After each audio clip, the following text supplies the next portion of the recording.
Okay, guys, alternate ending. Take 43. With so many movies on the net and TV, it's kind of hard being up and film savvy. Do you catch a show while you're on the go? And how do you know what to keep or what to throw? How do you know what to keep or what to throw? Tune in, tune in, tune in to alternate ending. Tune in, tune in, tune in to alternate ending. Now! Please give a warm welcome to the hosts of Alternate Ending. Welcome to Alternate Ending. We're serving good movies, one bad movie at a time. I'm film school dropout Robert Jarsinski. Across from me is our casual moviegoer, Carrie Jarsinski, and our very own critic in residence, Tim Brayton. With Mother's Day this weekend, we are listing out our top 5 movies. But before we do, Carrie, you're back. Welcome. I'm here back. today. Glad to have you. Yeah. Thank you. You know, Stuck me with this guy. I was volunteering at a local soup kitchen last week, and so I prioritize philanthropy over the podcast. So that's where I was. Do they put brandy in this particular version of soup? Is there like a brandy soup that I'm not familiar with? There may have been in my soup, but yeah, What do you mean? Did you talk about this on the last podcast? We put the video on the website. I haven't been to the website in a while. Well, you're missing out. Go. Yeah. I will go. We need to figure out some sort of incentive for you to not do what you did. I can feel myself perspiring. But what happened? Tell us a little bit. Share with the world. I don't know that it's something that I publicly really want to admit to. So here's the thing. I'll just break it down like this. I think it was deserved. I was thinking back about what happened, and I remember on the drive to the Kentucky Derby party that we were at, I remember ripping on you a bit because you were like, yeah, brown liquor. And I was like, only real men like brown liquor. And then I was a real man about it, and it didn't end well for me. But I think it was fate. I think it was because I was rude to you that... it all came full circle. It all came full circle. Being rude to Rob is what causes one to pass out drunk, and I would never be here at this podcast. You will fall out. So I'm back. I will. I'm sticking to. Tim, are there liquors that you just shy away from? Is there something you don't like to drink or imbibe? Tequila. It doesn't make me too drunk, but it makes me sick to my stomach. Okay. So I do tend to shy away from tequila. I can't do brown. I can't do browns. Anything in the brown family, like tequila, I'm fine with. Vodka, gin. Anything clear liquors and all the clear ones, all the girl just liquors. No whiskey, and I don't know if bourbon is part of that family, Bourbon's and cognac, and that all falls in there. Anything brown, just can't do it. And we were trying to figure this out. Is that like a barley thing or a rye? Like what's in the brown stuff that makes it? What's the consistent fact? And I'm not your area of expertise. No. I am now officially a master of art, but not a master of liquor art. So we won't ask you. We'll come back to you. But yeah, I know Rob likes the Malibu. And I usually like stuff. I like the froofy stuff. Stuff that we all drank when we were 20 years old and getting our first Rob likes hard liquor. Zima, with a Jolly Rancher. It's coming back. I've heard it's coming back. Wait, you put Jolly Ranchers in Zima? Haven't you ever heard? That's the only way to drink a Zima. No, I've never had a Zima, but that's what I've heard is done with them. I've missed out on a very important part of my life. Your childhood I didn't start drinking until, I don't know, late high school. So, I don't know. You must have started drinking until a week before my 21st birthday. I still know how you drink Zima. Zima is like something you start when you're 13. That's like what you do. Jolly Ranchers. Your parents leave those around. Jolly Rancher, grape. Grape's the way to go. I was not familiar with it. I didn't drink when I was 13. Should we get into our worth mention? I want to say not that I want to interrupt this wonderful alcohol podcast that we've decided to start up with, but I'm curious, since you were not able to join us, Carrie, just quickly, what did you think of Umbrellas of Cherbourg? I had prepared for it too. It was really good. So there was a lot of singing. There's only singing. That was the only drawback for me, was just like the constant singing. I'm extending my fist. What's this? If you not listened to the podcast, that was my only complaint. That was my only complaint about Umbrellas. We're in a line. We agree on something. It's a good thing. So here's my thing though with it is... Is it your thing, Carrie? This is not a thing. So my thing is... Maybe it is even better than what mostly bugs me about musicals is the intermittent thing where I'm into it and then you break out. At least for this, it was just straight up vocals. So I didn't dislike it. I think I would have disliked the straight singing more had it been in English. I think it helped that it was in a different language, that it was straight singing. I think the subtitles, because I was reading anyway. Sure. So overall, though, I don't know what you guys talked about, but I'm hoping I agree with somebody here. I love La La Land. Yeah, I love that movie. Good. I still feel good about it. I said intemperate things to people who don't like La La Land in a public forum, namely this podcast, and I kind of feel like I might have been a little insulting, but I like the movie a lot. Yeah, well, we found ourselves on the defensive because the folks who wrote in, the majority did not care for it. Most of those people love musicals, though. That's those people. So we're just hybrids. But I mean, I love musicals. I like musicals. It's maybe my second favorite genre. That's what I'm saying. You're a hybrid. You can swing over into a little bit more poppy. Yeah, I am. I know. I've heard about the last episode. Yeah, I was gonna say your husband and I had a very, very special time together. That's right. It is romantic in this small office space. But yeah, so I loved that movie. I looked over so we all watched it together. You may have said that too. And I looked over, and all of you in the room had this cheesy, girly grin on your face, draped down, staring at it. And I realized I was doing the same thing. It's not a movie I could get through without smiling and feeling the warm and fuzzies. I think there was some criticism around the singing and the vocals and all that stuff in it that I don't care about because you're cute. You know? That's exactly what I said. That's what Tim really? said. Yeah. That's exactly what I said. I really regret that second Jill right now. I wish I was there. So no, we missed you. Glad to have you back. I'm back. Let's get into worth mentioning. So what is the worth mentioning segment of the movies we've seen since the last episode? Which are the ones we want to talk about most? They could be great movies. They could be terrible. We've all had more opportunities, at least I certainly have, to see some movies since the last episode. Tim, I imagine you as well, now that you're free and clear from school now. How many movies did you see since the last episode? Oh, who counts? We do. I don't know, 4 or 5. I don't know. Everything I've seen is a movie for the purpose of review. So I will say this: you can get my further thoughts on all of my worth mentionings on the website. But no, so the movie I want to talk about is one that I did review, but I liked it a lot. And the reason I want to mention it is because I know you've both seen it. Yes. Because your ratings are both already know on what it. You're going to say, and I read your review, and you're wrong. Real curious. What is it? So the movie is the 2009 indie romantic comedy Timer. Oh my gosh! I thought you were going to talk about Bad Baby or Big Baby. Good Baby. Good Great Baby. The Boss Baby. Boss Baby. The Great Boss Baby. So many babies. No, and I know you and I don't agree on Boss Baby, and that might be a conversation for another time. Sure. But yeah, so Timer, which I thought was just so ingratiating and adorable. The lead actress, Emma Caulfield, was like, I want to be her best friend and talk about boys with her forever. And Carrie, I know you gave it 3 stars, and Rob, you gave it 1.5 stars. Yeah, I did. And What did you give it? I give it 3 as well. Okay. Like thought real hard about the 3.5. Yeah. I could only give it 3. Sure. Yeah, because Boss Baby was a 4. So Boss Baby was a 4. Yeah. No, I thought this was a super, super cute and undone thing. It's like something that I haven't seen ever before. And I thought it was super cute and romantic. And the whole idea of it, the whole concept of it, I loved. I don't think it's romantic. What do you mean it's not romantic? It's romantic? Tell us. So set it up for us, Tim, on what happens. So the movie is set in an alternate version of the kind of present, shot in 2009. The implication, I think, is that it's set in 2015 or 2016. And starting at the turn of the 21st century, everybody had access to these things called timers, which were these little wristbands that count down the number of days, minutes, hours, and seconds until you meet your true love. And so it's completely changed the way that dating happens. And there's this one woman whose timer still hasn't activated, which means that her true love hasn't yet put on his timer. And so we have no idea when he's going to show up, if he's going to show up, and she's freaking out because everyone around her is pairing off. So it's just this little fun fable about like romantic neurosis, and it's sort of, I think, a satire of like online dating. But yeah, it's just a fun concept that I think tries very hard to not get in the way of the characters and the really good relationships between the characters, especially the 2 characters who are sisters, who are kind of the leads.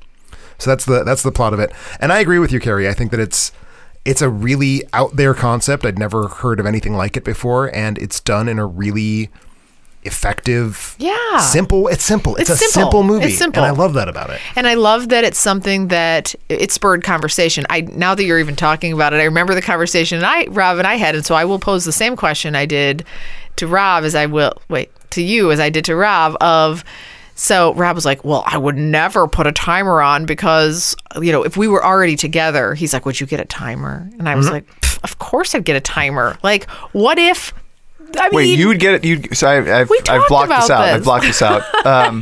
You'd get a timer? Well, I said, it could be 10 well, years, it could be 15 years. If she had the promise of something better than you, I would certainly strap what if it was somebody Carrie that didn't make me mow the lawn like Exactly. I did today, or like wash all the dishes and all that stuff? Well, the dishes I washed. And there was a few I did. So, and Rob's I'm like, I impressed wouldn't. by the subversion of gender norms, though. It's very cool. Yeah, trying. I'm doing my best. We don't stick to those equality around here. That's for sure.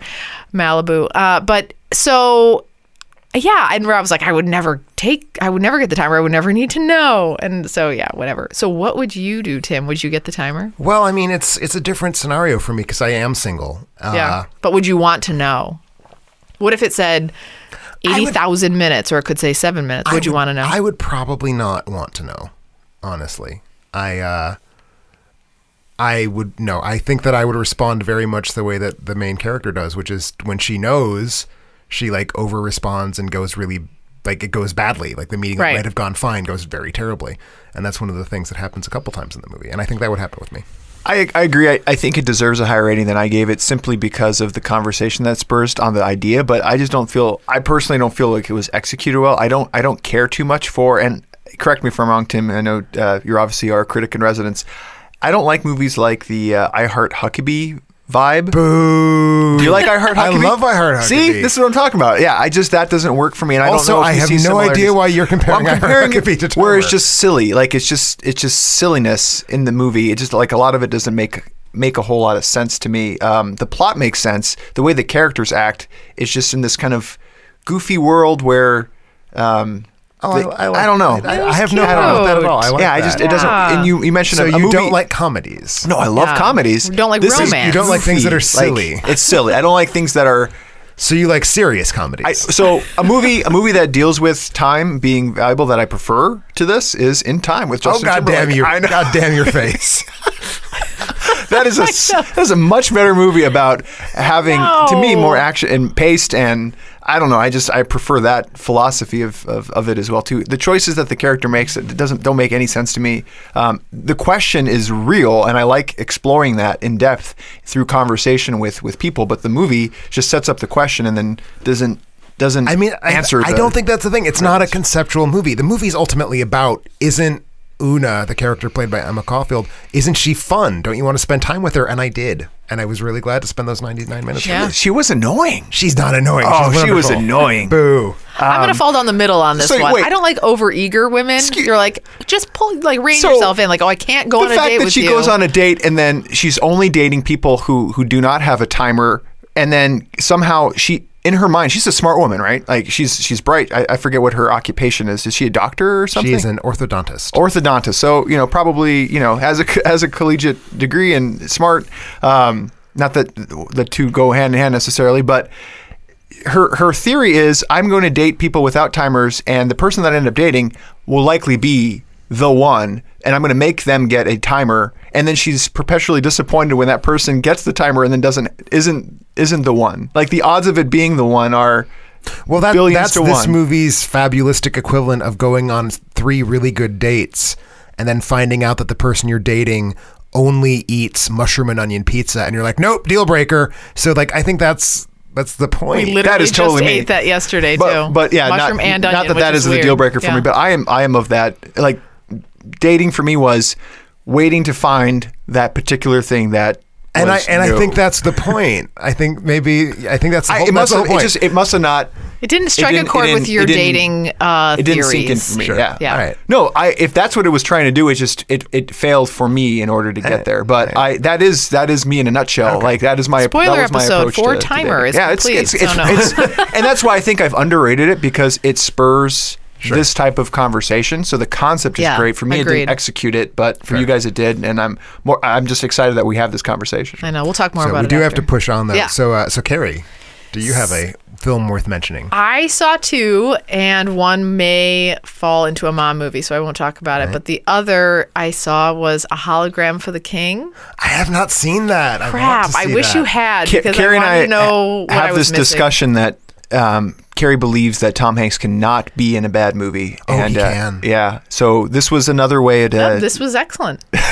Right, I loved support it. I'm excited to hear. I'll tell you why. So it's directed by Tom Tykwer, written by Dave Eggers, stars Tom Hanks, Sarita Chowdhury, and Alexander Black, who was the high point for me in this, Alexander Black. The story of a failed American sales rep, played by Tom Hanks, goes off to Saudi Arabia on this job. He has no money, and he's trying to put his daughter through school, and there's all these things. And so he goes off to try and nab this like IT job or something like that, like get a business. There's a bunch of bids out there, and he wants to be one of them. And he goes off, and he's supposed to be pitching it to this wealthy monarch that lives there. And I don't even know what happened. Rob fell asleep. I ended up being so committed to staying awake because it was going to be my only movie I could talk about that I was prying my eyes open to stay awake to watch it.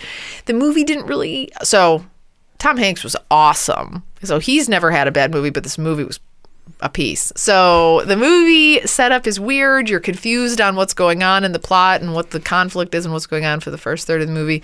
Then once you sort of understand what's happening, it sort of falls flat on caring in in the second third of it. And then weirdly it spins into this romantic thing between Tom Hanks and another character in the movie. It gets really weird and then focuses on, it turns strange. It was just really strange, and then it just ended, and he decides to never see this movie. So he just decides to stay in Saudi Arabia with this strange woman. Now I don't have to see it. It was so weird and bad. Yeah.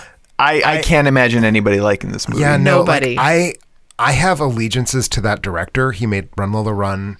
He made Perfume, the Story of a Murderer, which I don't actually think is a good movie, but it's a fascinating movie. He was part of the directorial team of Cloud Atlas. So I love him. I love Tom Tykwer.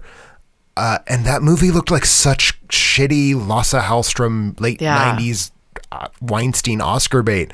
And I had no idea how he got involved directing it. So it's good to know that he didn't. Bad. Apparently, it was just a make work for him, which is really disappointing. I was hoping you had seen it because I was wondering if it was something that I was missing. I just kept wanting to like it, and I just kept getting weirder and weirder and plotless, and you didn't care about anything. So I would skip this one if I were you. And you found out about it through, how did you find out that this was available? Through our own? I did. I went to our own segment. website. We haven't plugged this very much. We haven't plugged this at all. Yeah, we haven't plugged it at all. But, I often wonder what movies are coming to streaming, which movies are leaving streaming. So we started doing some research. So every month now, we will share with you the movies that are coming to Amazon Prime and to Netflix and leaving Netflix as well, too. So it was really helpful because I went through the whole list and I thought, oh, this is something I've been waiting to see, waiting to come to being free for me. I had skipped it at the theaters, and then sometimes it comes and goes before you even know it's there. Sure. So I'm willing to say that Tom Hanks certainly has been in bad movies, but I will agree that other than Mazes and Monsters, which a few audience members wrote in when I went to go see The Circle recently, and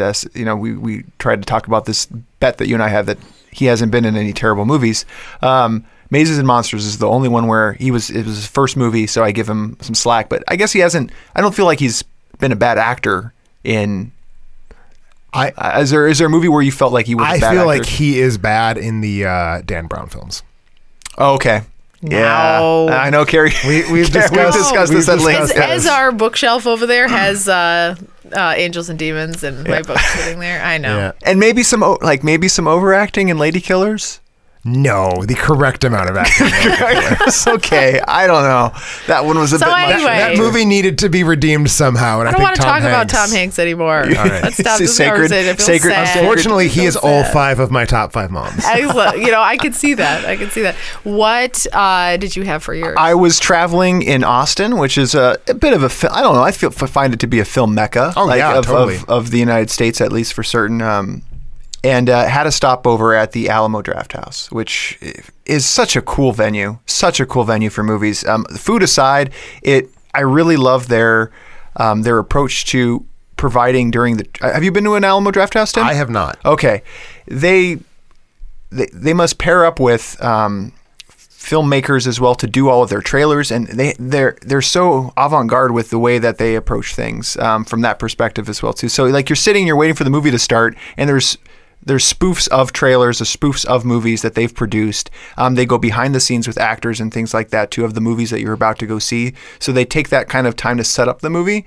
They have a no talking policy. You put up a white card if someone's talking, and it's just a great way to enjoy a movie. And you get food, which I know isn't that's pretty commonplace now. I love all the smells in the theater. Yeah. Actually, in our very own Madison now has an AMC dine-in that replaced the Sundance this past week. Oh, really? Yep. I didn't know that. Well, AMC has owned Sundance for about a year now, but they just decided to rebrand. Oh, that's kind of sad. It is. Yeah. But there's still food, so. It still says Sundance outside, so you can still pretend. But while working in Austin, I wanted to make sure I took in 5 movies. I wanted to see a couple movies in theaters during my downtime. So one that I wanted to see in particular, because it is not completely fan funded, but there's this new Legion M that you might be familiar with, Tim, Carrie. I don't know if you're familiar with it, but the idea is it's a production company that's fully fan owned or fully fan funded primarily. There seems to be no way that could go bad. Yeah. Well, they placed heavy bets on the film 2016's Colossal. Hour 49 minutes. IMDb gives it 6.5. Rotten Tomatoes very generous, or not generous. Critics seem to really like it at 78%. Directed by Nacho Vigalondo. That's a rough name. He did Are you like sure it's Nacho? Was he the director of Time Crimes? Yes, I I believe don't think he his is. name is Nacho. I did not care His for that name is movie. Nacho. His name is Nacho. Time Crime seems familiar. Nacho. I should have done some research. Nacho is the diminutive form of Ignacio. Okay. So he actually is named Nacho. Actually named Nacho. There's some. I know he did some VHS Viral. nicknames He did. there. I know, He did it's a like cheesy he did name. like a segment in the sequel That's of what I was looking VHS. for. I couldn't get there, and you got me there, Tim. I appreciate The movie it. stars Anne Hathaway, Jason plowing Sudeikis. right on through. I'm Not just even paying gonna keep pushing through because Avoid- it's the How Nacho many is. times you can make Nacho jokes the rest We of this got podcast. some real good banter here. Yeah. You're ruining it. It's not your fault. It's good. That is good. That's good. That was a funny one, Rob. I'm gonna tick you off. You're done for the episode. You got it. I told Carrie what she would have been excited about in Austin is they had a pun off, which I know if Carrie would have seen that they would have had it, she would have signed up right away. She thinks she is the ultimate pun master. I don't really think that, but you just know it. It comes naturally. But it stars Anne Hathaway, Jason Sudeikis, Tim Blake Nelson, Dan Stevens from Beauty and the Beast fame. It's about Anne Hathaway is this kind of she's continually messing her life up. Probably an alcoholic. Gets kicked out by her. Drinks a lot of mint juleps, does she? Yeah, a lot of I had mint two. juleps. There were only 2. Gets kicked out of her New York, her boyfriend's apartment. He's kind of had enough of her day drinking and being unemployed, so she goes home to kind of figure life out a little bit. And all of a sudden, this monster shows up, this giant monster. I know we did our top 5 monster movies. This would have qualified. Very kaiju style monster in South Korea. It just shows up out of nowhere. Everybody's freaking out. She's paired up with Jason Sudeikis, who's this kind of friend from her childhood who hasn't seen her for a while, and he seems to have a bit of like an affinity towards her. So they start hanging out. He offers her a job to kind of help her out a little bit, and they start connecting. What she realizes, and this is very early on, it's in the trailers as well too, is apparently she has some control of this monster, that the monster is perhaps her. And like, so when she moves around and she's doing silly things. Is this like when a monster calls kind of thing? No, it's not when a monster calls. This is set up as a comedy, by all intents and purposes. Okay. So yeah, she's doing things, and the movie explores kind of what to do with that power, but it does a lot more. And I certainly don't want to say anything more than that, because see it or don't see it. I absolutely see it. It is very inventive, and I can't say much about it. Yeah, but see it. It was one I was really excited to see, and it came out during the worst conceivable time for me to do anything fun. So I will be waiting for the DVD to come out, sadly. It's very unique in where it goes, and it's unexpected and funny. There's a lot of humor in the movie, but that's not just what it's about. It goes. Yeah, I really can't say much else. You don't have to. I really encourage people, if you like.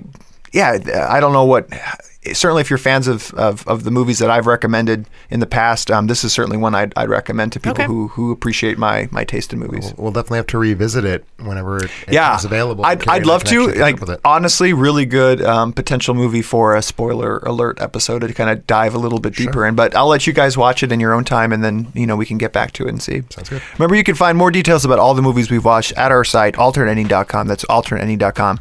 Before we head to our break, you might be wondering about ways to support the show. Direct from our website, you can head to our Patreon page, which provides you access to a ton of perks. You may want to make us watch a movie, have Tim write a review now that he's free again, pick your own episode topic. You can do it all from our Patreon page. Also, I want to thank all our listeners who support the show by making their Amazon purchases through our site. Doing it is easy. Just go to our website, alternateending.com, click on our Amazon banner, and seamlessly go about your purchases. All proceeds go to making our show better. Since our last episode, not a whole lot of purchases, but there was a theme, a lot of digital music purchased. If you didn't know, you can buy music on Amazon. All right, play let's it judge through. this person. I'm not familiar with any of these. I'm gonna know it. All right, here we go. Aeolus, Keeper of the Winds. Oh, it's a good one. Yeah, It's you play it end it's to about end. The flutes. Yep. A lot of flutes. A lot of flute music. playing. Yep. A lot of clarinets. Learn Me Right from the Brave soundtrack. Oh yeah. Sure. That's a good one. Yeah, good tune. And then a French tune I cannot pronounce. It is Give it a try. Compatine d'une total midi. Oh yeah. Oh yes. Yeah. What It's a in- classic. What in the Christ did you Here, say? I'll turn my Please turn your I'll turn my laptop I'll around. turn my monitor over to you. It's this one Tim is right studying here. French for his Comptine language. d'une autre et l'après-midi. Wow. Whoa. See, I don't know what the word Is it weird that I just got a I think boner? he's full of is crap. that weird? Is that it's- odd? Yeah, it is weird. something said or that the out loud. other summer in the afternoon. I don't know what the first word is, so I can't really actually translate it, sadly. Well, we appreciate all of your purchases. I'm going to go out on a limb and say this was all the same person. I'm going to go on a limb and say it. Thank you, guys. When we get back, our top 5 moms.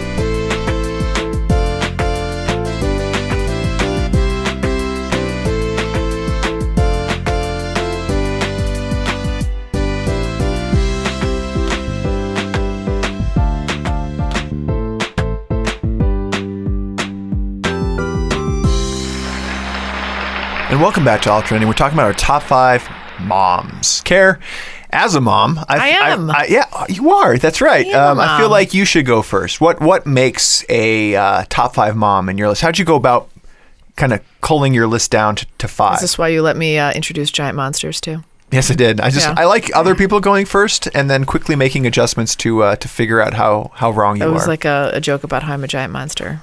Oh, I see. Did you miss that? I did miss that. So here Over we my go head. about why I'm a mom. Okay. So let me tell you, you can't be any run-of-the-mill mom. You can't just keep your kids alive. You can't just, feed them, clothe them. That's not enough to make my list today. You have to be a go above and beyond the call of duty mom. Somebody who's special. You either take bullets or potentially murder somebody to make my list.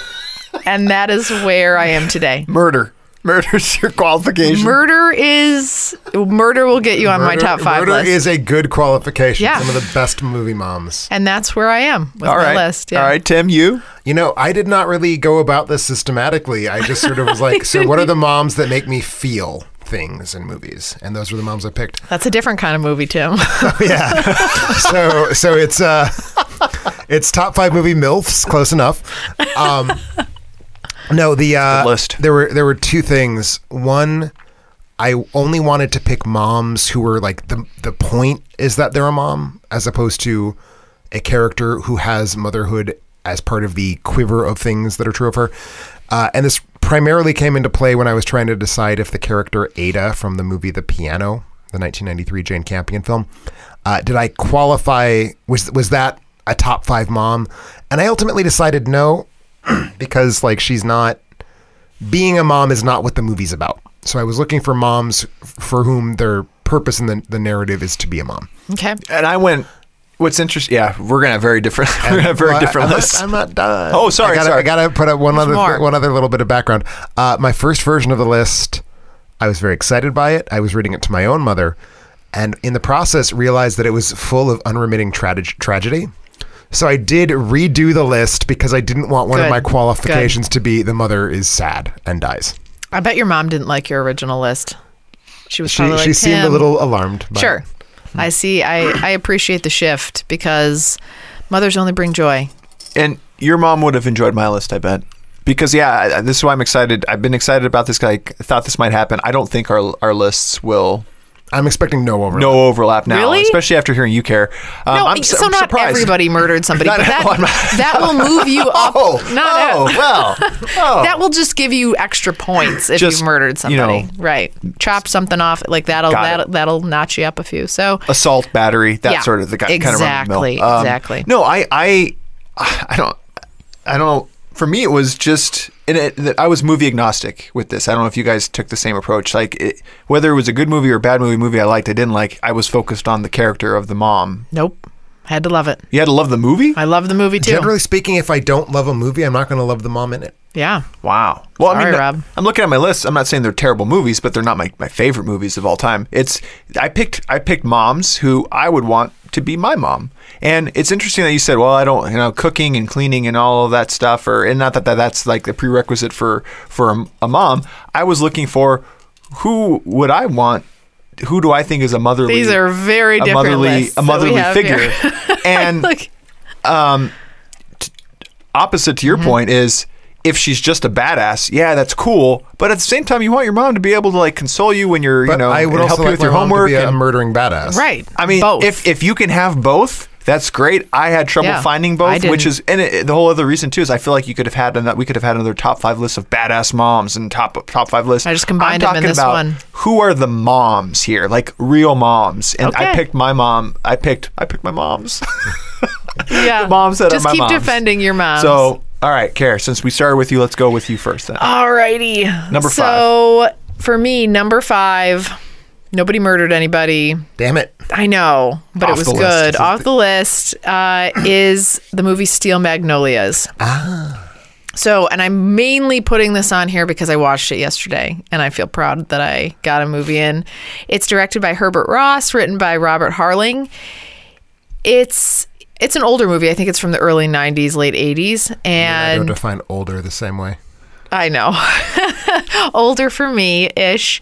And it takes place in a small town in Louisiana. A group of women share this tight-knit group, and they all range in age. And I love that, of this kind of younger woman all the way up to women in their 70s join up at this little neighborhood boutique.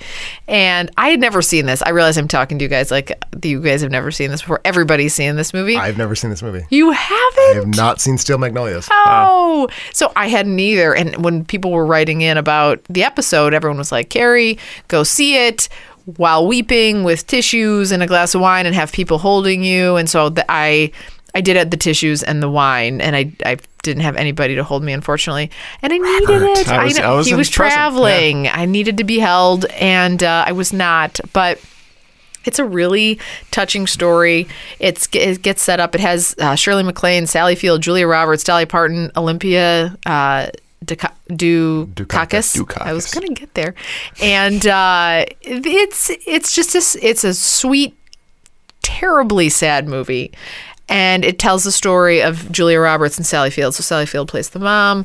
Whole thing ends devastatingly if you've never seen it. I mean, I still have a little bit of a stomach ache that's pending from that movie. But Sally Field is one of those moms who, in the face of adversity, and this is where it meets my criteria, in the face of adversity and pure tragedy, just pulls her shit together. And like, she just is like, I will face this. And everybody breaks at some point, but a person that can pull it together and like face it for everybody else is something that makes you like a magical mom for me. And that's what Sally Field did. Sally Field for me would be a top 5 mom. Yeah. You know? Well, there's at least one other Sally Field performance that I think easily could show up on somebody's top 5. Yeah. I know. And I my problem with this, why it's not on my list, it's an honorable mention for sure. I just don't. It's been so long. I That's could not. fresh for me. I It's could fresh. not remember anything from it. I wanted to because I saw people writing in about it. I know. And I wanted to be honest that I don't remember. From what you've described, certainly would have probably been a contender for my top 5 list it's, for sure. The situation itself. She's a real person. She's a real real person. But like, you know, you want a mom who's strong, you know, and like can pull you through the dark times and all that stuff. Like to tell you everything's going to be okay, and you believe it, and you believe her. And you believe it's her. like she's going to pull Sally it in. Field in general, just as a she just rocks my socks. Yeah. I mean, there's like you said, Tim, a lot of movies where she might make the cut. Yeah. Yep. That's 5. All right, to you, Tim. So mine is a reasonably new movie. It's from 1982. New. Right. Oh, I should be looking at my list when you say that. Yes. No, it's not. So it is the movie E.T. the Extraterrestrial. Steven Spielberg. Character of Mary, played by Dee Wallace. Got there in part because I really wanted to have a single mom. Like, I wanted to sort of represent different kinds of mothers. Good call. So I wanted to have a single mom, and as I was thinking of all the single moms I've seen in movies, I just like her. I think she's got a good sense of humor. She's not, like, really too serious. The movie is not... You get a sense watching her in the movie, and it's of course not her movie. She's like the 5th most important character in the movie. You still get a sense that she, like, has feelings, and she has a life, and she has, you know, thoughts about the situation that's happening to her family. And I think that she's just a really cool character.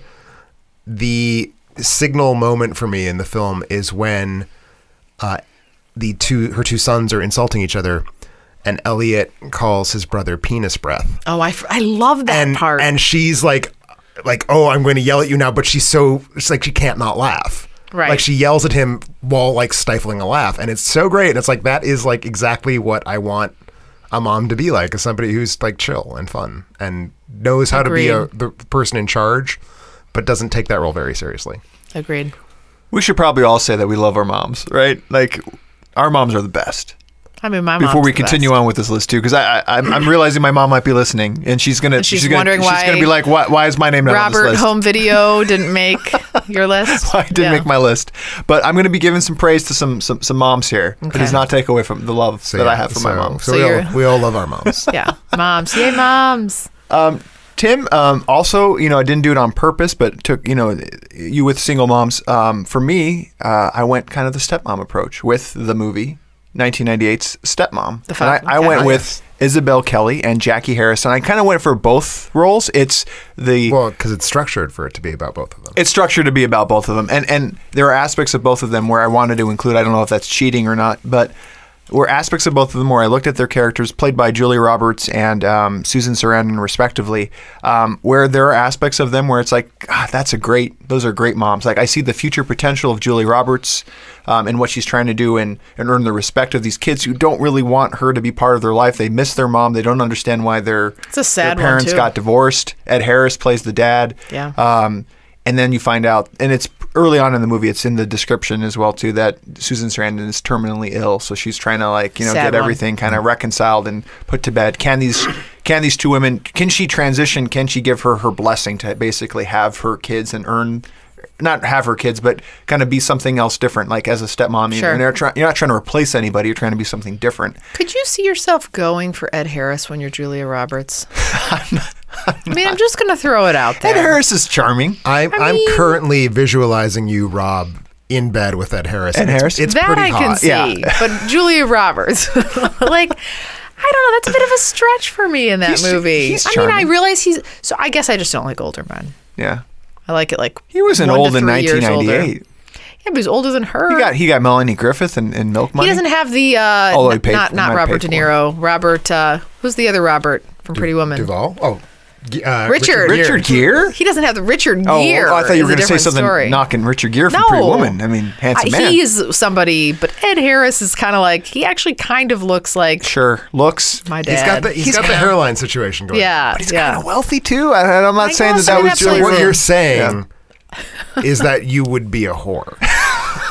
I think that's obvious. Well, it's obvious. Has anybody ever? I don't know if it's ever been pointed out, but Julia Roberts played a woman of the night, and Richard Gere played a gigolo as well. When did he play a gigolo? An American gigolo. I'm sure. There's got to be a paper on that. I have not read the contemporary reviews from when Pretty Woman was new, but I'm sure people made that connection. Yeah, that's pretty cool. Yeah, one of his first movies was as an American. But yeah, Gigolo. I don't buy that in Stepmom. So sorry, getting back to your movie. No, I just they're Julie Roberts again. This is one of the kind of Sally Field reference, which Julie Roberts obviously was in Steel Magnolias as well. Where I'd be all right with Julie Roberts being my mom. Like that would be pretty cool. Sure. And then Susan Sarandon bringing in an aspect where I personally like a little bit of discipline in my. You like your moms to have a lot of discipline over you. Yeah.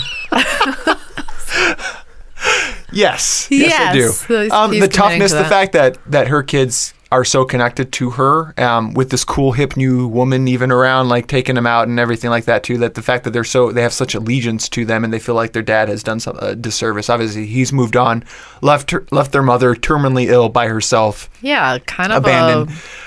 But whiz face. Yeah, it's. Again, in the real world, like this is the kind of a combination of these two are the types of moms that I would be more than happy having. Number 4. So this is what you meant when you said that your list was made out of terrible movies, right? It is not high rank. I like this movie. I like this movie. It's not particularly good. An early Jenna Malone. You liked it, Carrie. And when I said murders, I didn't say cancer. Oh, good call. Well, if she murdered the cancer, that's true. Then it would count. Yeah. I feel like interesting subplot. If Julia Roberts somehow gave her cancer, that would make for a much more interesting movie. Omit that. Like a nice twist. Like a nice twist at the end. Like you find out that it was in fact Julia Roberts who did it. That would be a twist, Rob. Yes. Right, number 4 to you. Number 4 for me is a movie that you guys have both forgotten about, but I'm excited to talk about. It's the 1990 movie Edward Scissorhands. Oh, I never have forgotten about that. I did not forget. But it didn't make your lists, and it should. Well, it didn't. Although you did not know that at the time you said that. But I don't know. Is it on your list? It's not on my list. Oh, see? Is it on yours? No, it is not. No. I considered it, but I don't remember the mom in that. Peg? I don't remember Peg very much. Oh. Yeah. I don't remember her. Let me tell you a little bit about. Edward I got to rewatch it. Let me refresh. The mom you want. I'm going to pull my hair up and see if this reminds you of Peg, what Peg looks like. Oh, okay. Yeah, no, I'm there with you now. That helps. So, written and directed by Tim Burton, who always does super creepy things, which I was thinking maybe you should piggyback on his name, by the way. Actually, there's a reason why professionally I go by Timothy, and that is the reason. Yeah. I just don't want to get confused. But, okay. So it's the opposite of what you said. The opposite of what I was saying. Right. I get that now. So Peg Boggs, a local Avon lady, attempts to sell her products at this old mansion that's up on this scary hill. She goes up there and she discovers Edward, a unique man who has hands made of scissors, and decides to bring him down back into the neighborhood and society. She's this warm, snuggly, cuddly woman that's played by Diane Wiest? Diane Wiest. Wiest, thank you. And she brings him back, decides, like, I love a woman that feels like she can change people. Like, oh, I'm going to help you regardless of your situation as a person that I love. And comes back and he ends up falling in love with her daughter, Kim, who's played by Winona Ryder. And it's the story of how does he adapt into the society of normalcy, even though normalcy is crap anyway, but whatever. And he starts to inundate himself with society and he tries to find his place. And the scene that comes to mind in particular for me is where he decides to become kind of like a hedge trimmer because he has these scissors and he starts giving haircuts and she is that mom. And everybody knows that mom. And this is the mom every mom should be, that Edward comes to start giving these bizarre haircuts and she ends up with this like razor blade on one side cut and that's long on the other, and she's the mom that looks in the mirror and says, oh, I love it, it's great. And she's that mom, and despite the fact that her daughter is falling in love, you know, that she's in this relationship with a clearly bizarre man played by Johnny Depp, she is supportive, and she's supportive of her choices, and she's supportive. And support for me and a mom is something that's hard to come by because you often disagree with choices of your kids, and yet you need to let your kids make their own mistakes. And that is why Edward Scissorhands makes my number 4. Yeah, I think it would have been really easy for any one of us to have done a top 5 of nothing but Diane Wiest. Yeah, I was just going to say, again, I go back to something about Sally Field, Julie Roberts, Diane Wiest. There's probably a few movies where Diane Wiest is this, hey, the world's bad, but hey, everything's fine. Like, everything's great. People. Like, those are the type of, that's the kind of mom, like, again, I'm with you. And as it kicked in, like my memory kind of started surfacing again about this movie, and I remember her character a lot more vividly now that you started talking about it. I regret not having someone like her. I gave serious thought to putting Diane Wiest's character in Parenthood on my list. Oh, okay. Parenthood, great flick. I don't like Parenthood at all. Yeah, I like it. Fair enough. You like Scissorhands, Edward Scissorhands. I do like Stepmom. Yeah, I know you do. It's a little weird. And so I will leave you with one question. If one of your daughters brought Johnny Depp home tomorrow, how would you be supportive? Yeah. Rob would freak out. Rob would like run a background check, and then I'm a little bit Diane Wiest, or I try to be, of the let them choose. Like I did like a gangbanger in high school, and my mom was like, "Oh, it's totally fine." She's like, "Oh, he seems nice," and I was like, "Oh, he steals leather jackets from Wilson's Leather," and my mom was like, "Oh, well, try and mention that that's not advisable by the law," and I was like, "Okay." Yeah, your mom does see the positives. My mom in everything. is Diane Wiest for sure, so I strive to always be. Your my mom is Diane Wiest. She is. Yeah, I know. You're right. That's so true. She kind of looks like her. Yeah. Too. Yeah. Wow. Kind of spooky. So yeah, I strive to be my mom, and thus I would try and do the same of like, you gotta, and again, Edward was a cool dude, just had some scissors for hands, can't help that. So that's my number 4. Feeling good. Right. Tim, number 4 to you. All right. So I'm going to go completely different direction. Probably my weirdest pick, but I'm really happy with it. The mother is Chris McNeil. The actress is Ellen Burstyn. And the movie is the 1973 film The Exorcist. Oh, that's out of nowhere. That is. So here's why. The Exorcist is a movie about a demonic possession. Mm-hmm. And I frankly don't think it's terribly good. I mean, I think it's a good movie. I've never been scared by it, ever. What is scary and what is emotionally effective to me about The Exorcist is the first half before... So in the second half, the priests come and Linda Blair spits pea soup and the whole 9 yards, everything we know.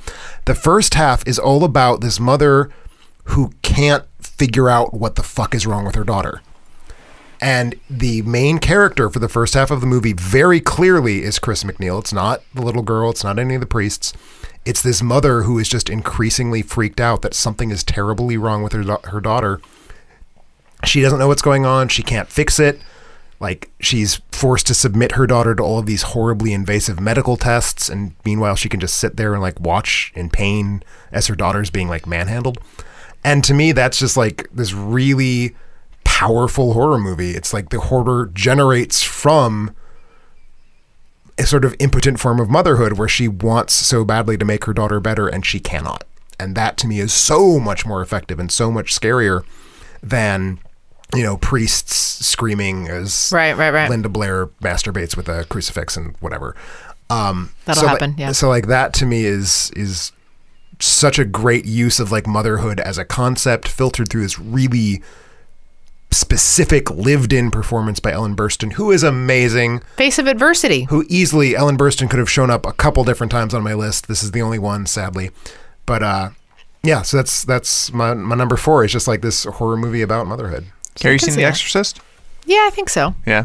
It's been a while for me. It's been a while. But I think I remember being frightened, and again, it would meet my criteria because she's holding strong. And there's a situation that's not great that's happening. Not ideal. It's not ideal, yeah. One of the worst situations. Yeah, that I your could probably daughter imagine. has become the vessel of Satan. Yeah, so not ideal, and yet she powered through. She did. And that would meet my criteria, but it didn't make my list, but it does meet my criteria, Excellent. So I appreciate that one. I'll with my number 4, I'll continue on with my more unconventional, like not direct mothers, but this is an adoptive mother. Adopted, a mother who's adopted someone into their life. I'm talking about 2009's The Blind Side. 2 hours, 9 minutes. IMDb gives it a 7.7. Rotten Tomatoes, 66%. Not a whole lot of love for a best Oscar nominated movie for Best Motion Picture. Nope. Yeah. I might have been one of those 44. 44. Yeah. Don't care about the movie aside. Sandra Bullock is a mom that I would love to have. That is a great mom. Again, like someone who's willing to take charge, and so the movie is about a football young African American football player who has kind of no support at all from a family life. I think he's homeless pretty much. Yeah. And he's taken in by Sandra Bullock, who lives in she's an affluent, or her family affluent white, and so that he can take part in their football team. And Based on a true story. based on a true story. And Michael Orr is actually now in some trouble with the law, but I won't get into that. So you're saying that Leanne Tui is a bad mom? Yeah, so maybe everything was looking good for a while, but now it looks like maybe it didn't turn out. What did he do? Too well. I'm not sure. Haven't followed up with it. I'm gonna Google it later. Yeah. I hope it's Michael something Orr. not bad, like a traffic violation. I think it might be. Yeah, I'm not sure. You can. Tim's looking. Googling Keep telling away. us about this. No, but she is a mom. Obviously this is an unconventional situation.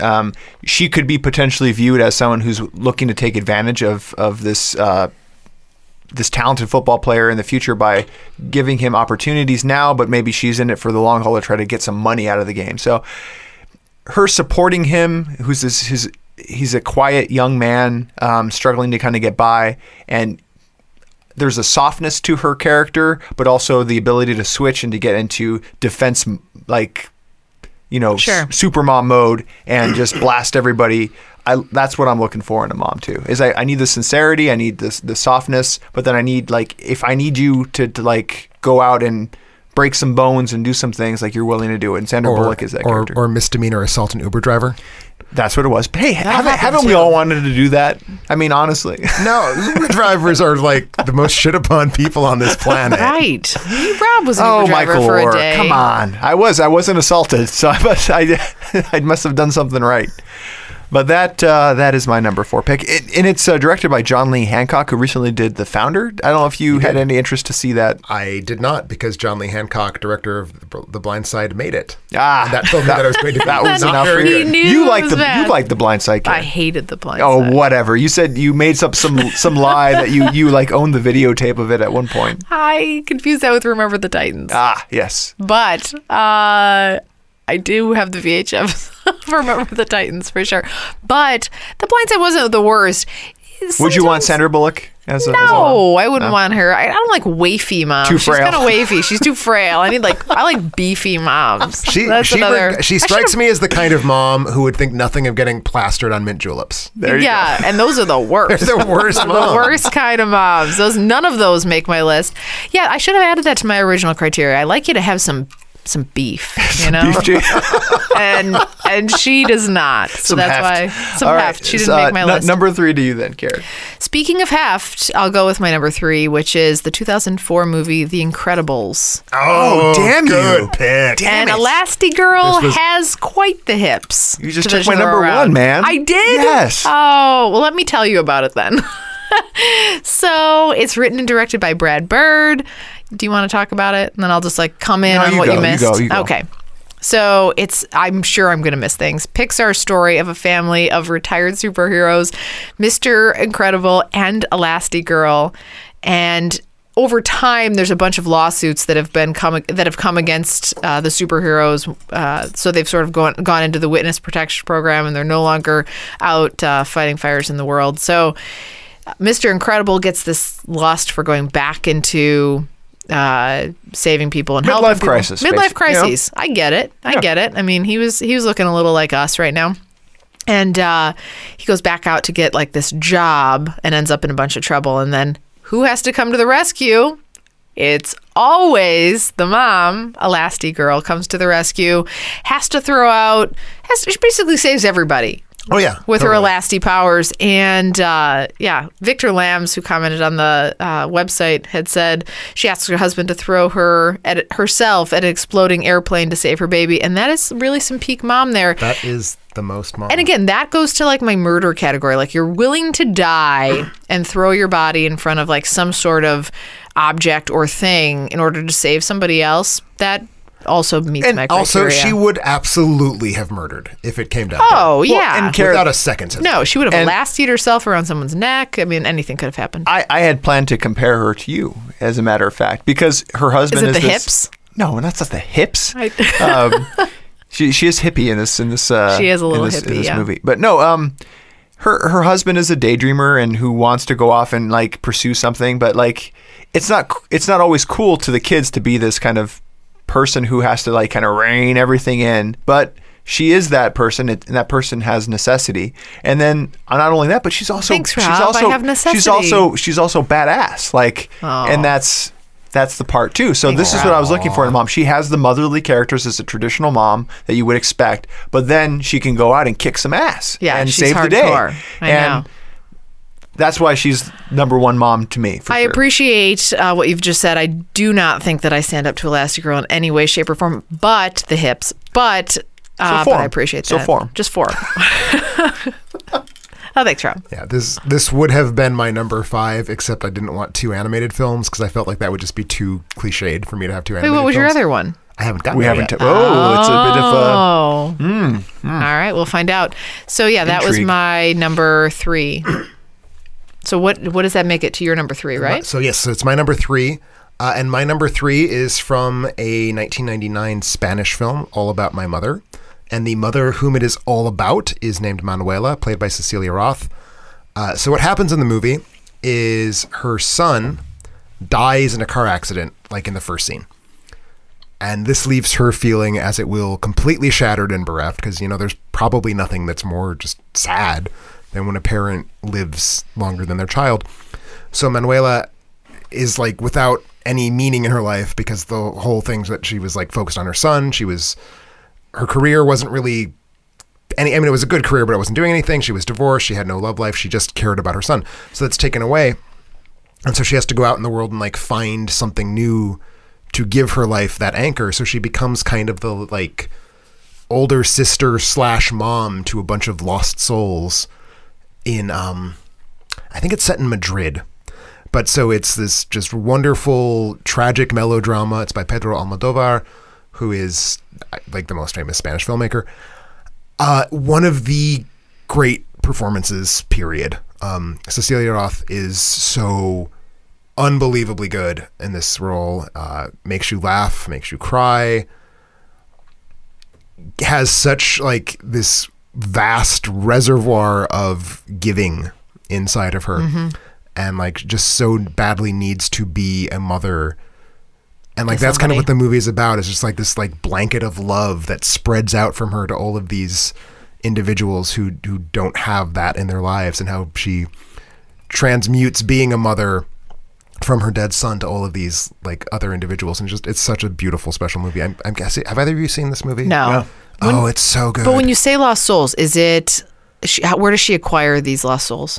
Just on the streets. Oh, they're like homeless people, or like. Well, I don't want to like say what. Oh, it is that a Part of spoiler? Part Okay, of the okay. fun of an Almodovar film is like following the twists and turns. Okay. But it's like individuals. Like there is one of the characters is an HIV positive woman. Okay. Like stuff like that. Just people who are like sort of in need adrift of and care. in need. Sure. Yeah. Very good. You guys both need to see this movie. All right. Well, now, yeah. I know. I'm interested. Number 3 to me. I went with, and the next 3, including my number 1, which Carrie stole, and The Incredibles, has a common thread to it. So I'm excited. So as I say that, think about the next 3 movies. Okay. And I asked the audience to do this as well, and try to think about what the common thread is between all 3 of these. For number 3 for me is 2005's The Family Stone, where we have Diane Keaton as the mother, playing Sybil Stone. So in the name, The Family Stone is about I've always heard I should see this. You've not seen this? No. Oh man, yeah, you would. I think it's You would sad, like it. right? It may be. Is the connecting thread that the title of every movie references the family's surname? No, it is not. Because actually, technically, The Incredibles isn't their surname. Parr is their surname. Yes, that's true. Yes, Helen Parr. Tricky catch there, No, Tim. nope, that Tricky is not catch. it. But you might be onto getting something. Directed by Thomas Bazuka. I'm not sure. I'm guessing it's not Bazooka. B-E-Z. Nacho. Tommy Bazooka. You're Tommy. assuming Hey, that Tommy. you I have make somebody family named, films. My name is Tommy Bazooka. you have somebody named Nacho, and you're questioning Bazooka right You know, now. as a single child, kind of being brought into care. Only child. You're an only child. What did I say? Single Single child. child. I'm not single. As an only child being brought into Carrie's large family of large, not as in Is size. this the hips The hips. again? These fatties who made up the Frederick's family. No, but you have a lot of family members in your family. This movie resonated with me in the fact that I was more of the Sarah Jessica Parker character, uptight conservative businesswoman, accompanies her boyfriend to his. those words. I'm just gonna pause right there. Yeah. So what was that? You could relate to the uptight conservative businesswoman. Yes, I character. could relate to that. Okay, now carry on. he brings her home for Christmas, like first holiday thing, like kind of like introducing the new person in their life. And big family, very eclectic family, a lot of diverse characters. One brother is gay, the other one's kind of down on his luck, the other one has perpetually single girl played by Rachel McAdams. So a very eclectic family, all held together. The glue of the family is the mom. Sure. And Sarah Jessica Parker is this kind of like, again, probably only child type of person, right. not used to conforming and dealing with like all of this buzz and all of these different personality types all in one room. So she doesn't blend in very well. Very fish out of water. And the movie is very much about Diane Keaton's character, who much like the Diane Weiss character and all the people that we've talked about, really brings everybody together and connects everybody and accepts everybody for who they are and sees the best in every single person and tries to avoid drama at all. That's my family. At all points. That is your family. Is that what you're referring to? Yeah. That's what I'm referring to as well too. So it's certainly a mom that I appreciated and enjoyed watching on screen as well. And Diane Keaton's just a pleasure. She's so good. Yeah, she's a pleasure. She's always a good mom. Yeah, except for in what was that movie with Mandy Moore? She was so annoying. Oh my God, that is exactly literally your the movie. number two? No, that was the movie I was going to call your attention to. Is like, no, she's not always good. Yeah, what was that movie called? It was called Just Because I Say So. Because I Said So. Yeah, thank you. God, that movie's bad. That was awful. It's so bad. And Rob loves but Mandy Moore. Moore's in it, so does that make it okay? No, it's very bad. She was bad. Mandy it Moore was makes bad. it okay. It was so bickery and annoying. And that like the scene with the porn on the computer. That was weird. That was like 17 hours long, and you're Yeah. just watching the dog like humping the ottoman or whatever the hell. It was is going on. awkward. God, I hate that movie. Yeah, I do too. It's good It because didn't I make said my list. so. That's It's Rob's very number bad. one. Number two. Because I said so. So I will go. Is it to my number two? Your number two. Number two, neither of you have, is the 1987 movie. Baby Boom. Oh, I Diane do Keaton. not have the movie Baby Boom, and I have not seen the movie Baby Boom. Oh, it's so good by my Diane Keaton. standards. Diane Keaton. Just talking about her. Yeah, it's directed by Charles Shire, written by Nancy Myers. This successful businesswoman, played by Diane Keaton, is this tiger lady, so to speak, and she's upended when she gets this inheritance. So she gets a letter.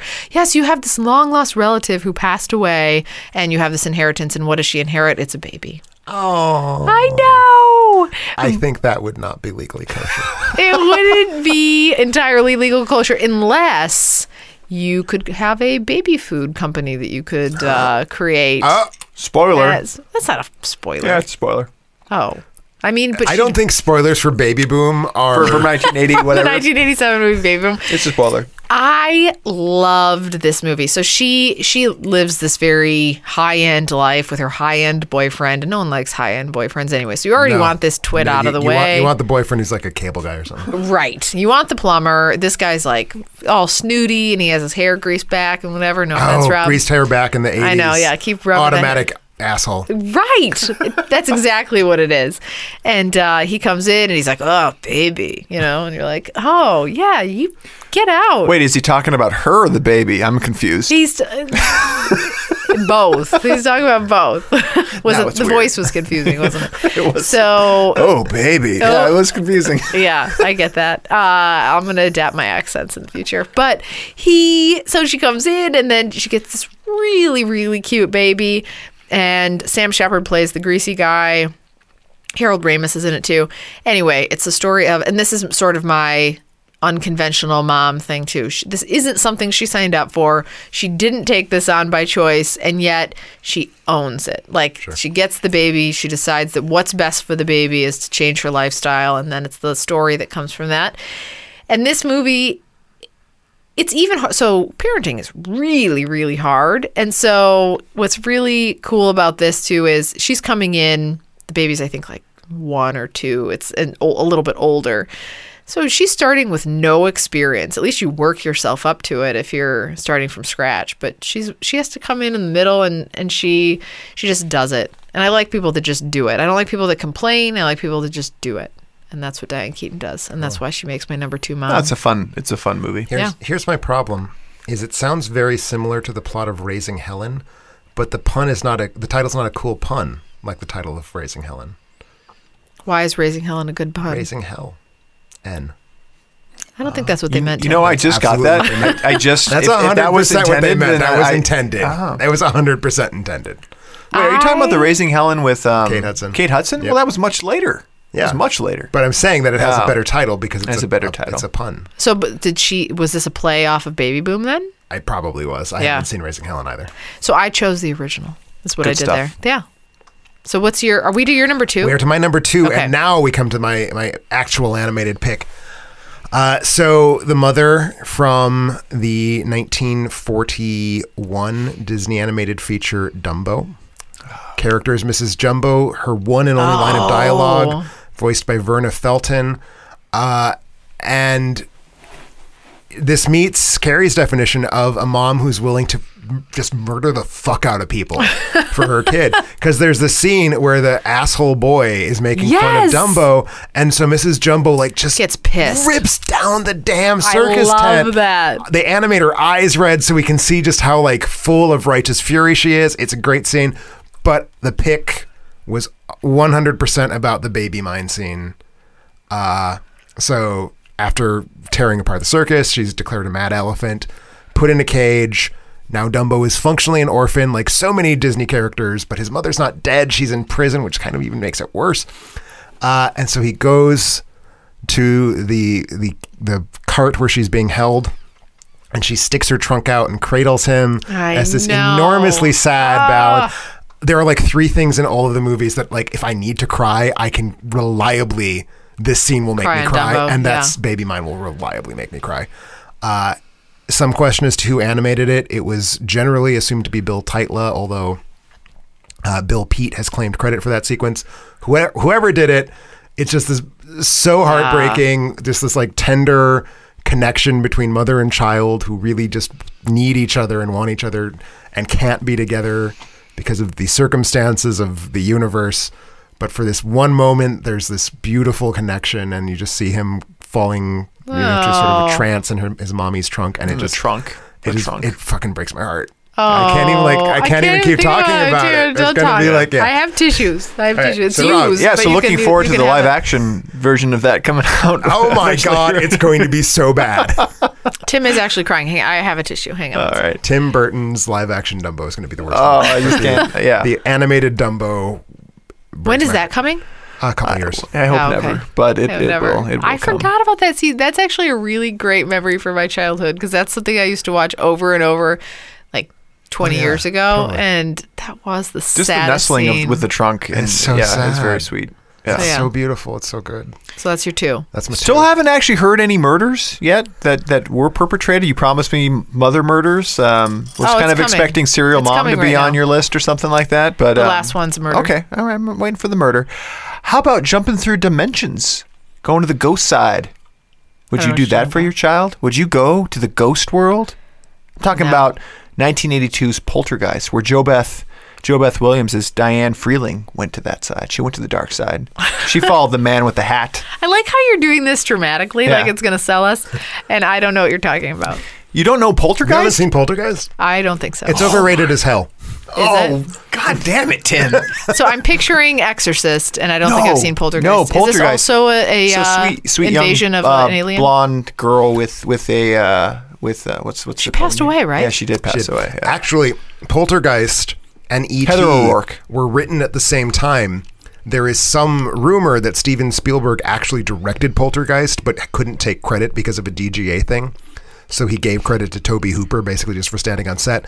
Who knows if that's true? Well, but that's the rumor. Stylistically, would you say that it's true? Oh, well, I mean, stylistically, there's no way that's a Tobe Hooper was making a Steven Spielberg film for sure. Whatever was happening on set. Yeah, it's either Tobe Hooper was making a Spielberg movie or Spielberg was just in charge. Yeah. I mean, either way, because if you watch Tobe Hooper's other work, there's nothing. It's resemblance. It's a Spielberg film. It's a Spielberg movie, and you love Spielberg, Kara. I know that. I do. It's a family's home is haunted by a host of ghosts. I said the man with the hat. I don't know if he was there in the first Poltergeist. I don't think so. I don't think so either. But goddamn hell, you're talking about. But Jo Beth Williams. I'm talking about the mom. Jo Beth Williams plays a mom, traditional mom, family, that sort of thing. I think their house is on a Native American That is burial one of ground? the Yeah. theories for what might be going on. Maybe one of the theories of what might be going on. Heather O'Rourke plays the daughter, the blonde who you said in real life had passed away during the filmings of, I think, the third installment of this movie. She's being pursued by these supernatural creatures, and Jo Beth Williams, family, everything's kind of going crazy. She remains calm, and at some point, daughter taken away into the other world, and Jo Beth Williams goes after her, and that's hardcore. that's what I'm talking about. Like, again, traditional mom, but when the shit hits the fan, Yeah. I want my mom coming after me wanna come into into the the ghost darkness. world, Yeah. coming grabbing me. Like, I hope that's happening. Your mom's not coming for you. My mom is not coming for No. me. No. But Jo Beth Williams will She be coming might. for me. So this is the whole thing on why you wanted these as your moms. Your mom's going to be like, it's a little scary What's there. crazy to I'm me not is, going. is Poltergeist PG. It totally is. Yeah, I don't understand how that's PG. Nothing really happens in that movie That's that shouldn't true. be a PG. There's no should see it. boobies. There's no violence. I think it would creep Is you there out. any gore? No gore? You see some scary corpses. Would but you not agree? Some good practical effects. Damn good practical effects. Yeah, there's some good practical effects. Recently remade. very bad. I haven't seen the it's remake. Very bad. Is it very bad? All right, well, I'll avoid it. It's not even bad. It's so unnecessary. Yeah, it is unnecessary. Let this one be. Okay, but that's your number 2. That's right? my number, and you took my number 1. Yeah. Yeah. So with go The ahead. Incredibles with Elasti, Oh, so which was good. Yeah, Yeah, it's a good pick. And here's where, so Elasti was your number 1, and here's why something skips that 2 levels, and I come to you with the 2015 Room. Oh. Damn it.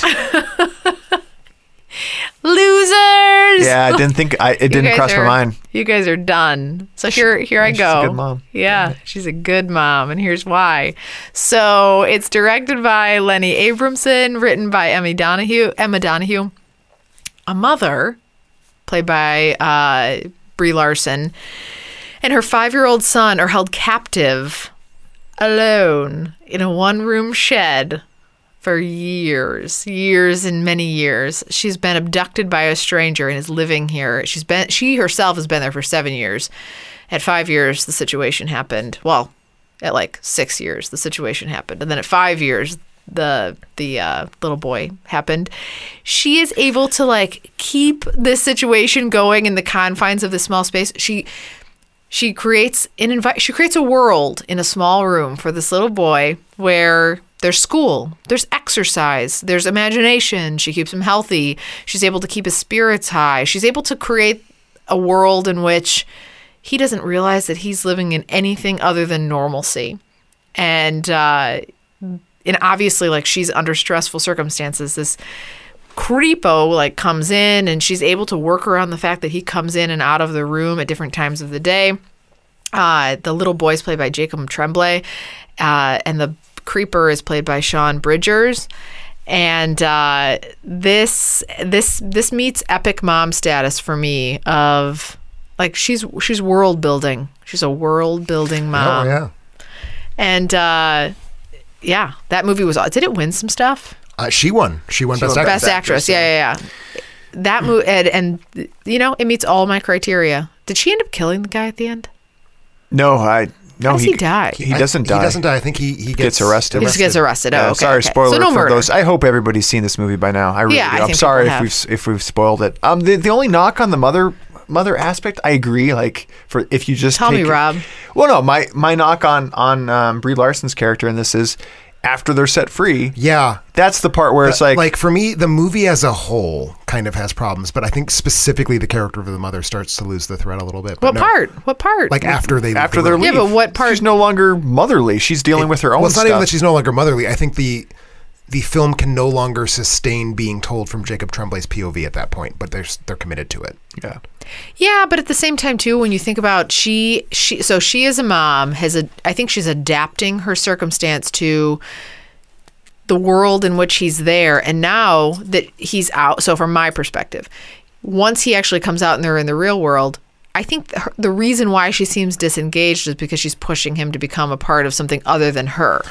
Oh, I'm not. Right? Like that's not even my complaint. My complaint is strictly a storytelling structure. Oh, I see. I thought you said, what do you mean about her Rob not being a did, good because mom? Rob's a bad man. Well, yeah. I think she's very much self-involved at that point too, and dealing with her own demons to worry about taking care of her kid at that point. I don't know. greatly disagree with you. I think that is an unfortunate way of phrasing the situation. Perhaps phrasing. That was my takeaway. I was a little disappointed in her. Oh, she's like, there's actually multiple rooms. I can actually leave the room. I'm going to come off as super insensitive. I know she's been through a lot, and she needs her own. It's only 7 years of abduction. You know. It's yeah, not no, like and 7 years of abduction and 7 years of systematic rape. Yeah, right. and a lot of rape, and I understand all of that. But what I'm saying is, like, yeah, that's why it's not like going to be the mom that I want for me necessarily. Well, for your qualifications, yeah. No, that makes sense. For the purposes of drama. Yes, for the purpose of drama. It makes sense that someone in that scenario absolutely would respond in those terms. Absolutely, yes. That's what. Thank you for helping me clarify my own own hole that I was digging for myself. Fury, yes, because it was coming off as like, how dare this mother? Yes. No,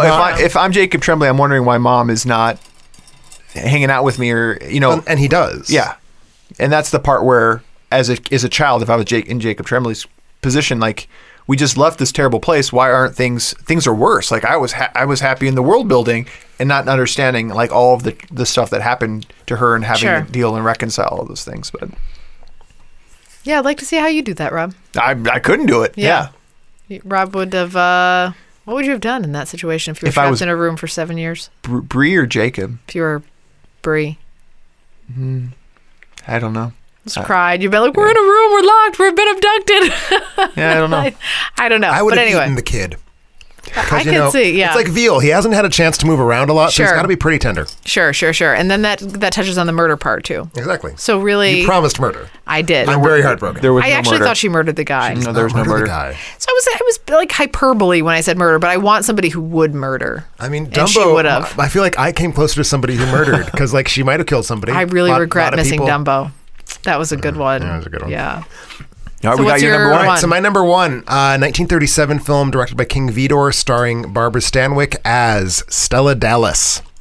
And so there's this cycle of movies in the 20s and 30s, these sort of like sad mom melodramas, which are variations on the woman who is sort of dissolute in some way, has a child, loves the child, but because she is in some way dissolute, has to give up the child.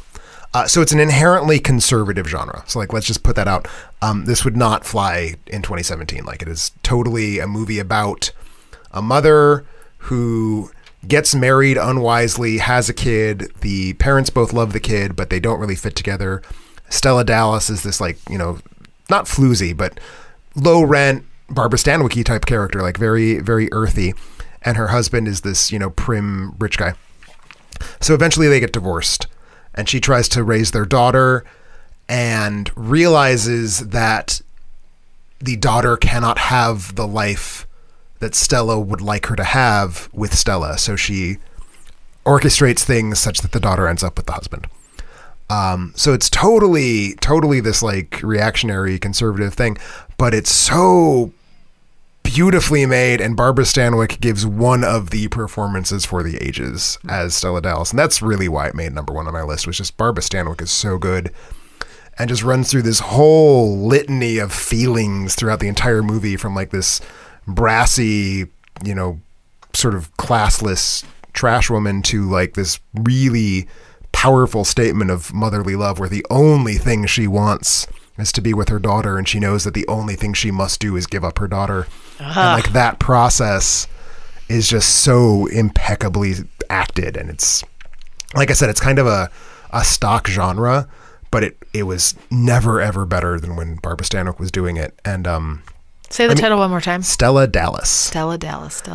Okay. And Barbara Stanwyck is, I think, one of the all-time great actors, like period, in any era of cinema, and it's not her best performance, but it's right up there. So like, this is one of the like two movies that I first saw, and I was like, shit, Barbara Stanwyck is like somebody I will always love for the rest of my life. And I do. So, good mom.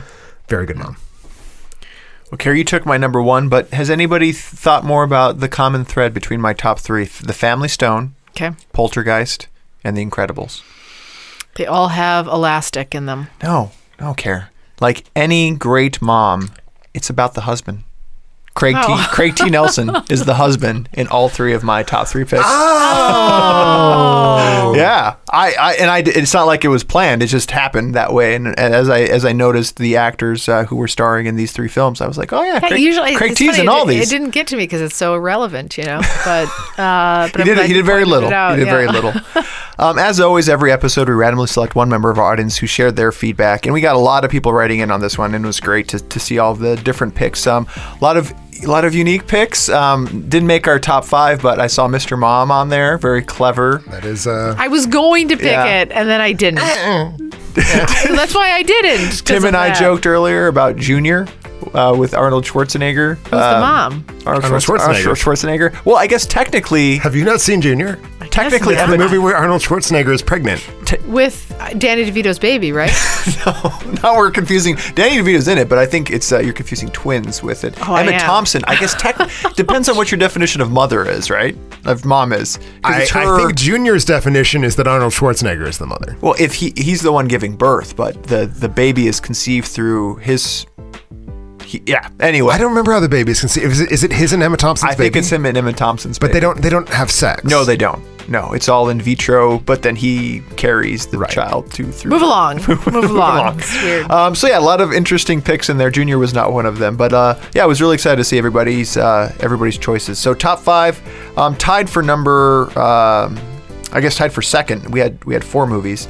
Angela Lansbury as Mrs. Eleanor Shaw Iselin from The Manchurian Candidate, the 64. Some cynical users of our Facebook and website out there. Well, and that's what I was thinking was like, I think a lot of people might have thought of this as best mom performances or best bad It could moms. be. However you think of it. Yeah. However you think of it, which is legit. it's all fair, and that's why I think this one might deserve another episode. I'd love to do a top 5 like bad moms or something like that, evil moms, and That would be a much easier list to put together. I think it gotta is. be I'm honest. telling you, like straight up, just moms. It's really Good moms are rare because like so many good moms are killed off. Like yeah.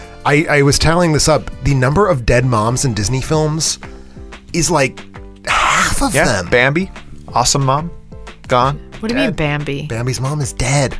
No, my mom said that she was just sleeping. She dies. She dies Excuse dead. Bambi's mom's body is rotting in the ground. Also tied for second, Tony. What do you guys think about Toni Collette as Lynn Sear in The Sixth Sense? I feel like that's Toni a good Collette. choice. Toni Collette in general has done I a lot. saw a lot of that, but she just held it. I mean, to me, she didn't do anything above and beyond a grieving wife thing, right? No, not grieving wife. This is the mother of This is it's Hallie Joel Osment's mom. Haley. Oh, The car that's scene. better. Yeah, That's the car much scene, too, better. in particular. That's she's holding a good it pick. together. Her son's dealing with some issues, and I mean, Good it's pick. good. It's a Yeah. good mom. Toni Collette's also. She's a hell of a trooper. Like you Yes. can always count on Toni Yeah. Collette. You Like meant- Tom Hanks that way. Yeah, right. Tim, you mentioned Ellen Burstyn, so this is where I thought you were going. This is Ellen Alice. Burstyn as Alice. Such and a Alice good movie. doesn't live Such a here good character. anymore. Such a good performance. Yeah, I had not seen it. I'm interested to see it. And then we had Frances Lee McCain, not familiar. Oh, I know this. Frances Lee McCain as Lynn Pelzer from Gremlins. A lot of people enjoying Interesting. the mom from Gremlins. Okay. Kind of more of a traditional mom, but again, when I would stuff need gets to- crazy, You want the mom? You want the mom hold who's down gonna- the I fort. want to rewatch Yeah. Gremlins. I don't Yeah. really even remember the mom as a character. and then unequivocally the number 1 pick, Sally Fields, Emlyn Eatonton. I don't know if I'm pronouncing that correctly, from Steel Magnolias. So good job, Care. Thanks. Good job having that. And we draw one winner every week, and our lucky winner this week was Salim Garami, Uma Thurman as the bride from Kill Bill. I almost put that on my list. I gave serious thought. That was certainly in my top 8. So I was curious too, Care, with your Steel Magnolia pick, were expectant mothers, because Julia Roberts was a pretty sweet mother in Steel Magnolia as well, Well, too. I know it like doubled up. Yeah. So there were 2 good I moms. thought about I would think Juno about that. too. Was Juno. honorable mention for mine too. Expectant mothers, but when it came down to it, it was just so hard to choose because I had so many good ones. Salim, congrats. Shoot us an email at contact@alternating.com for details on how to claim your free movie rental. If you want to win a free movie like Salim, be on the lookout for our spoiler alert or top 5 movie posts on Facebook and Twitter to share your favorite picks. Thanks for everybody for listening. On social media, check us out on Facebook. Go out there, like it, engage with us out there. On Twitter, we're tweeting more regularly. Go on alternating.com for all of our movie reviews, blogs, podcasts, and more. Subscribe to our podcasts on iTunes or Google, wherever you find your podcasts. And then tune in for our next show where we'll be doing Aliens Covenant coming out, guys. Yep. It's a spoiler. We're going to spoil it. We're going to spoil maybe that, maybe all the Aliens I'm watching movies. all 8. Well, we're definitely doing the 4 Alien films. I'm gonna we might watch get all to of them. Covenant. We probably won't get to the AVPs. Yes. Spoiler alert, they suck. Yes. I'll watch those too. You'll do whatever it takes. Well, we're excited to share that all with you guys next episode. Catch you then.